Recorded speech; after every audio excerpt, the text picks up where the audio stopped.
Howdy folks, it's Meandering Mike in the Man Cave of Madness. It's the middle of the evening and we're doing an unboxing here. We have two Against the Odds annuals. We have the annual from 2015 and the annual from 2010. Now, usually the Against the Odds annuals have either a game with the bonus game, or 4 games each in them. These are both examples of annuals that have 4 games in them. And these each have a game by John Prados, who's recently passed away, and that's the reason we're doing this. This came up on Ardwolf's Lair stream a little while ago. He was looking at various John Prados titles, and the Board Game Geek entries didn't have a lot of information about the games that were in these particular packs. So I'm going to unbox both of these. All right, so this first one is the 4 Roads to Moscow annual 2000. Now, usually when it says 2010, they're usually actually released the year or 2 after. They're often behind schedule. So sometimes you have to look, and sometimes Board Game Geek has it right that it's released, a year or 2 later. Sometimes it doesn't. So yeah, sometimes that can be a little confusing when you're checking dates. Okay, so why did Barbarossa fail? 4 top designers reveal their reasons. Which is right? So you can compare these different games, which might be a good series of videos on their own. All right. This is a little bit, I'm going to go ahead and take the shrink off. As usual, I pre-tore the corners a little bit here. Now, I actually do have a little handy camera tripod holder here. It's the Manfrotto from Italy. I'm going to try here. Right now I'm holding it. The handle, it's a tripod. I'm going to extend the legs right now. So there's 3 legs. So right now it's on the tripod. There's a button that you can release the universal. See, it has full movement. You can release that. Now, the question is this angle going to be too much glare? Will it be easier for me to actually hold it? We'll see how this looks here. Now, one of the problem with this style of thing is the holder for the phone. Yeah, I'm gonna go back to my handheld methodology here for a second and put it straighter here. But yeah, I can put that in tripod mode as I need to. The phone holder part that screws into this tripod, because you could put like a camera directly on it. Most cameras have that little screw on the bottom. Well, the phone holder blocks like the middle quarter or fifth of the screen. So I can't see exactly what's right in the middle of the screen, unfortunately.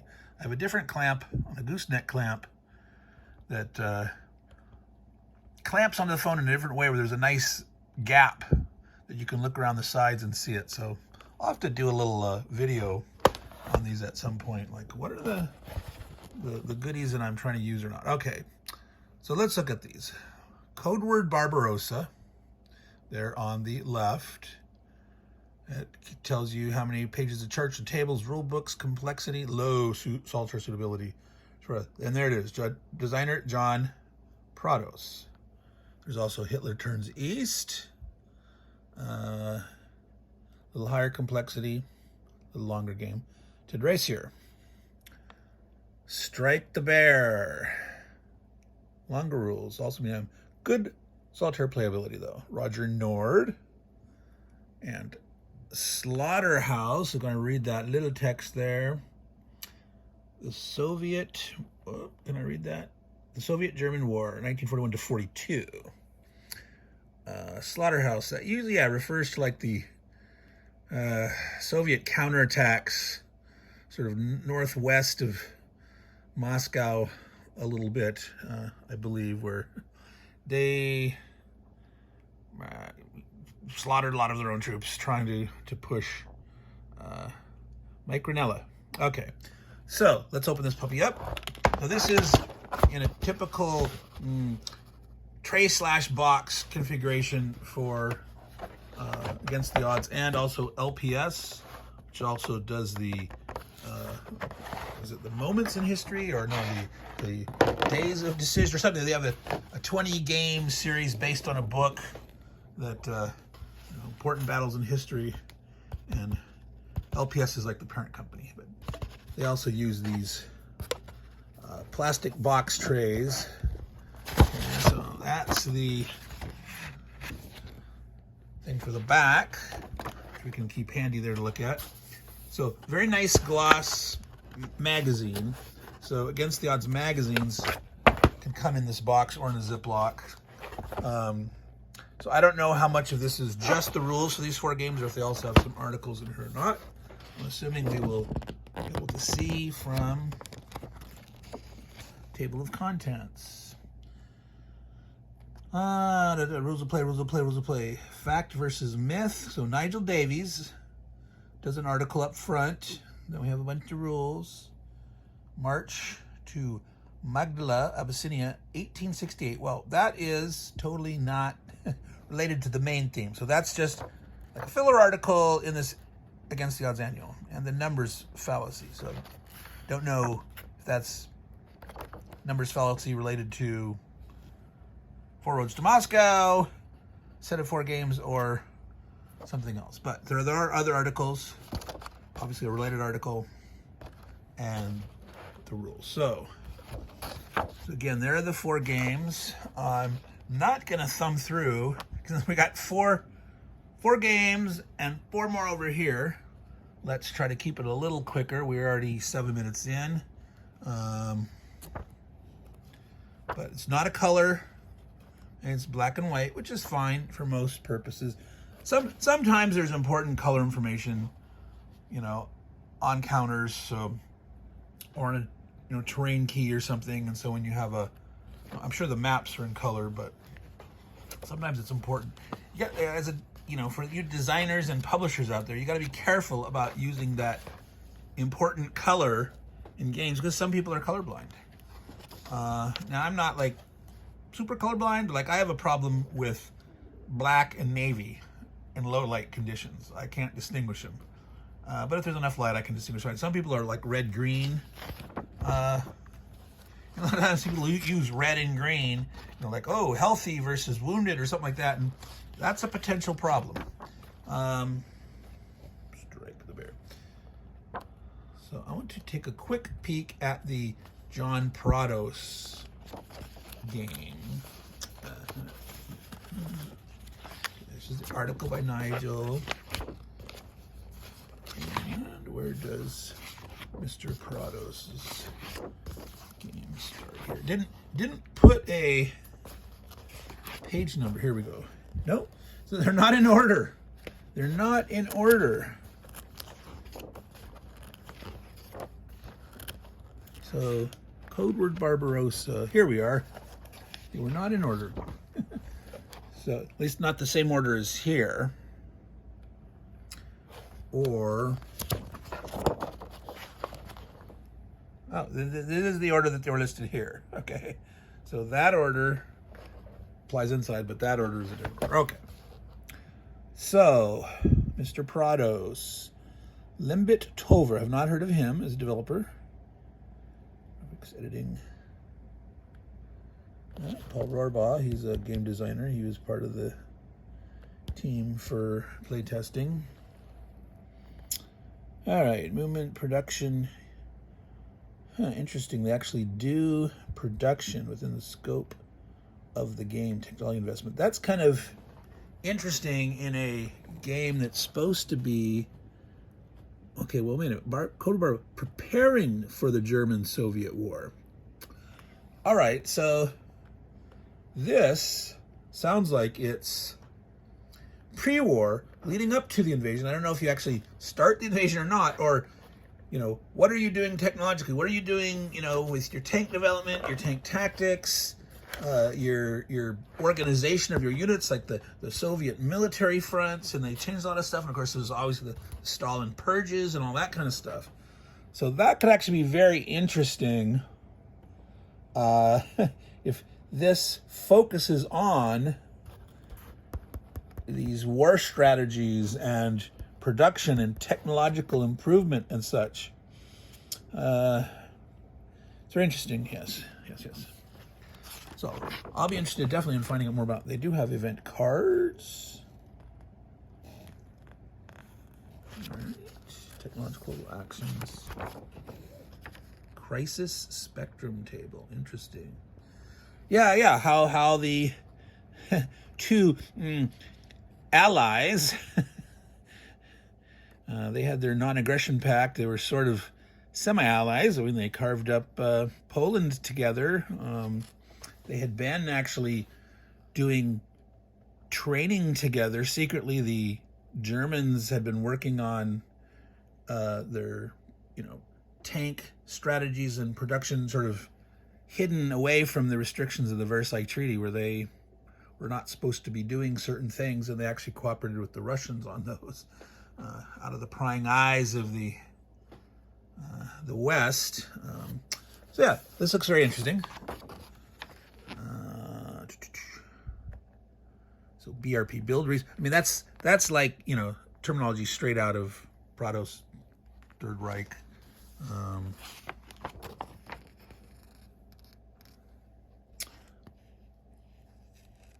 Interesting. Victory strategy comparison. So many very, very multifaceted victory point issues. What did you build? How many did you end up with? What kind of special technologies? How did it work? Where did you fortify, etc.? This looks like a very interesting historical study, and I have no idea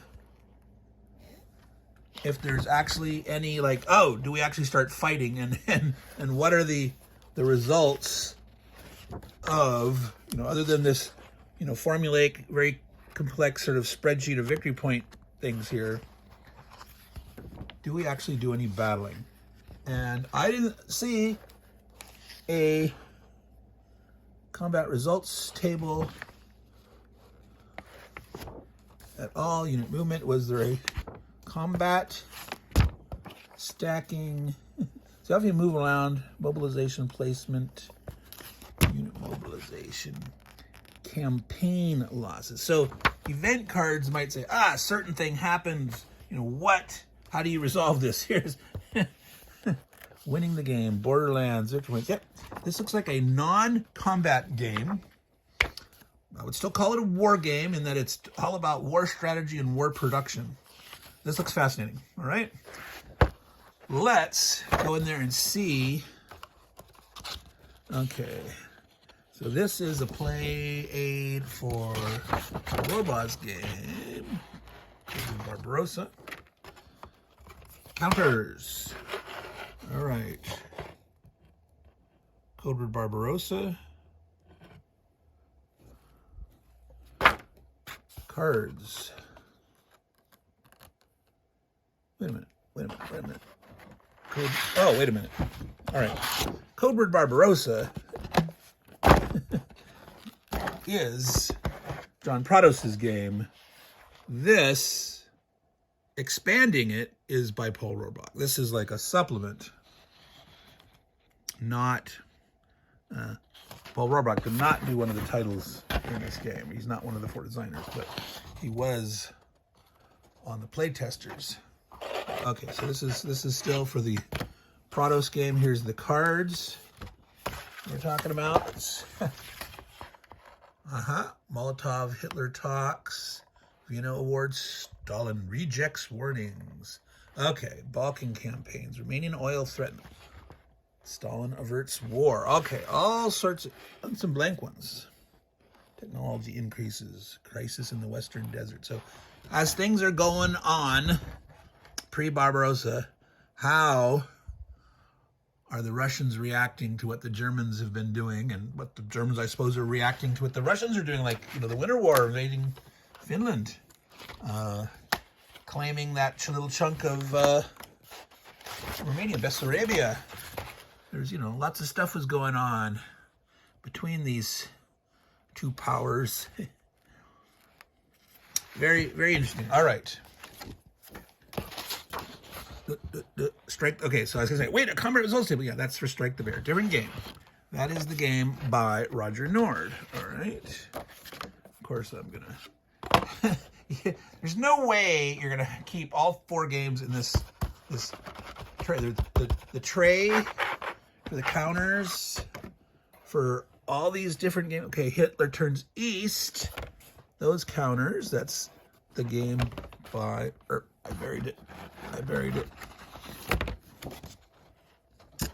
That's the Ted Raicer design.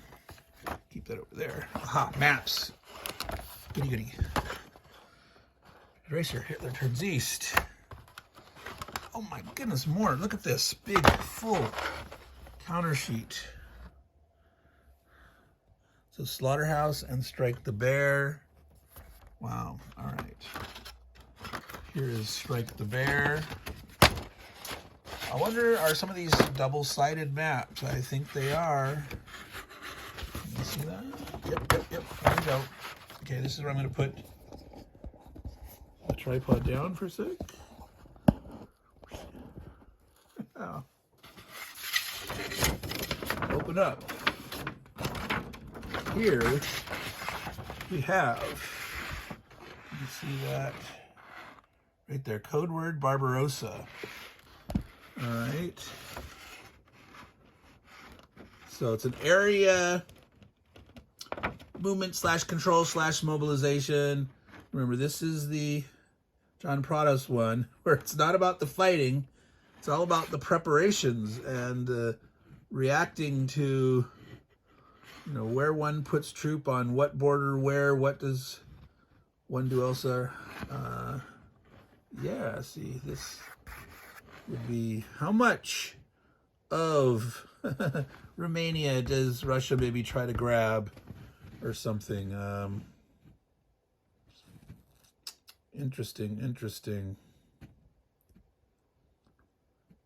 All right, so yeah, see, Vichy France gets established.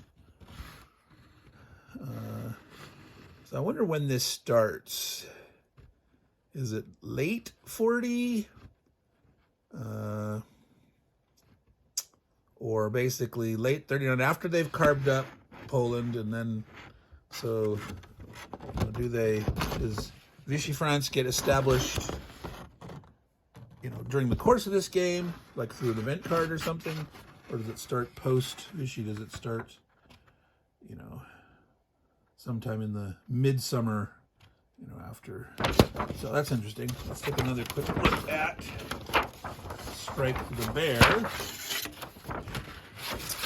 Yeah, I'm gonna have to hold this out a little bit to get a little more distance. So Strike the Bear. Very big non-hexes. It's not, if you look, it's octagons and hexes in between. And you actually got,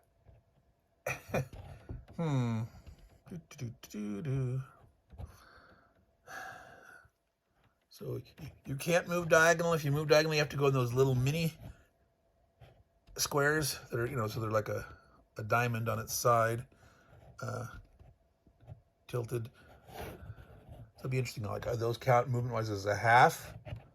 Because, you know, some games do that have the orthogonal directions in the diagonal movement. You pay 1.5 times the cost. Because by Pythagoras, it's 1.44 in that direction, but many games say 1.5 times movement on the diagonal. And this is doing it a different way. This is very interesting. I want to know about this. Who did this one again? This was Roger Nord. Okay, Roger. I want to find out. I hope you have some designer notes. I'd be curious. Why did you choose this design? It's always fascinating to me. So that was 2 maps back to back. Oh, 2 little dice. I don't like the little tiny dice. They're usually not true. They don't they don't usually roll with a perfect distribution. Okay, here's Ted Raicier's Hitler Turns East. Standard hex fare. There's the Baltic Sea, East Prussia, Minsk. All right, so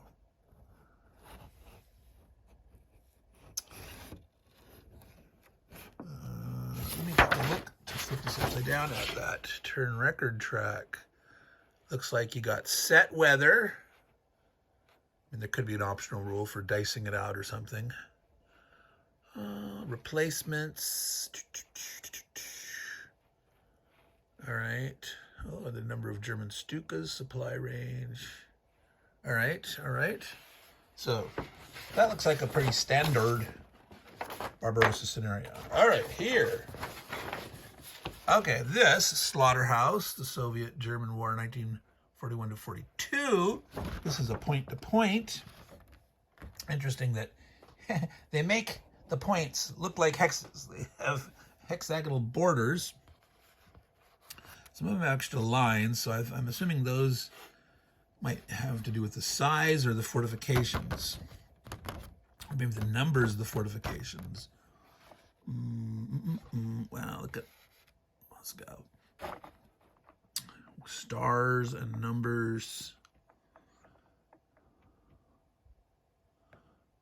All right, Leningrad. Okay, you don't get past. So Stalingrad is over that way. You don't get that far in this one. So this is going to be early 42. Yeah, so Veliki Rezev. This is that they called sort of the slaughterhouse. The Russians trying to attack in this way during the winter.